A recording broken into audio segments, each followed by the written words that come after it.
అది పీకుతా ఇది పీకుతా అని చెప్పడం కాదు అనే విధంగా బండ్ల గణేష్ గారు ఒక ట్విట్టర్ పోస్ట్ పెట్టారు.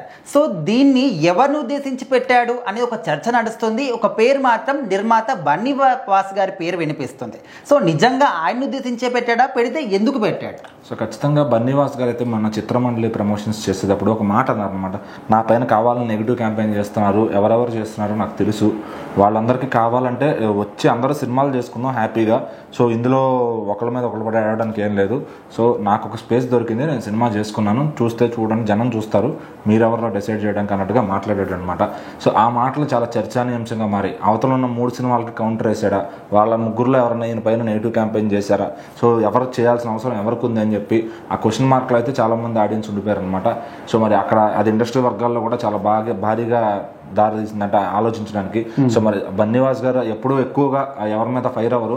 సో పబ్లిక్గా ఇంత మాట అన్నారంటే ఎవరినన్నారు ఆయన అని చెప్పి సో అందరూ తలలో పీక్కుంటున్నారు. అయితే ఇంతలో సినిమా రిలీజ్ అయింది, సినిమా మొత్తం కూడా నెగిటివ్ టాక్ నడిచింది. సో మెయిన్గా ఇంకా అల్లు అర్జున్ గారి ఫ్యాన్స్ అయితే చెప్పక్కర్లా, సినిమాని అసలు వాళ్ళకే నచ్చలేదు. అంటే కనీసం బన్నీవాస్ గారిని డిఫెండ్ చేయడానికి కూడా వాళ్ళు ట్రై చేయాల, అంత వర్స్ట్గా ఉందా సినిమా అంటే మరి సినిమా చూసిన వాళ్ళకే తెలిసి ఎలా ఉంటుంది ఏంటనేది. సో మరి ఆ తర్వాత బండ్ల గణేష్ గారు అయితే ఒక ట్వీట్ వేశారు కదా, ఎవరు ఏం పీకాలి ఎలా పీకాలి అనేది అది పీకుతాని డైలాగులు చెప్పడం కాదు, అది ఎలా ఏంటనేది జనం నిర్ణయిస్తారు, అప్పటిదాకా మూసుకుని ఉండాలన్నట్టుగా ఆయన ఒక కౌంటర్ అయితే వేశారనమాట ట్వీట్ ద్వారా.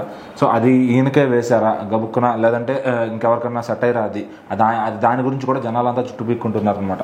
సో ఇక్కడ ఏంటంటే ఒకరికొకళ్ళు ఒక స్టేట్మెంట్ ఇచ్చినప్పుడు పక్కన ఇంకొకళ్ళు వేరే వ్యక్తి ఎవరన్నా సెలబ్రిటీ స్టేట్మెంట్ ఇచ్చారంటే ఖచ్చితంగా దానికి సెటైర్ అని అందరూ భావిస్తుంటారు అనమాట. సో అసలు ఆయన ఉద్దేశించి అనింది ఈయనేనా, అసలు ఈయన అనింది ఈయనపైన నెగిటివ్ క్యాంపెయిన్ చేసిన కొమ్మతీసి బండ్ల గణేష్ గారు, ఒకవేళ చేస్తే ఆయనకేం అవసరం. సో ఇన్ని ఆలోచనలు అయితే ఉన్నాయన్నమాట.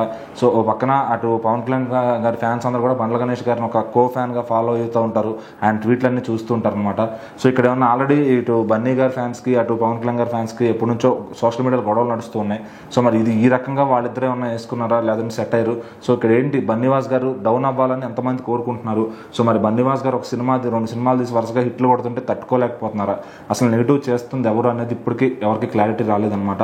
సో వేరే ప్రొడక్షన్ హౌస్ వాళ్ళు చేస్తున్నారా, వేరే నిర్మాతలు దిగి చేస్తున్నారా, వేరే హీరోలు ఎవరైనా చేయిస్తున్నారా, దీని గురించి పనులు వదిలేసి మరి మన సోషల్ మీడియా అలాగే టీఎఫ్ఐ బానిసలు అందరూ గొడవలు పడుతూ దాని గురించి మాట్లాడుకుంటూ చర్చించుకుంటున్నారు అనమాట.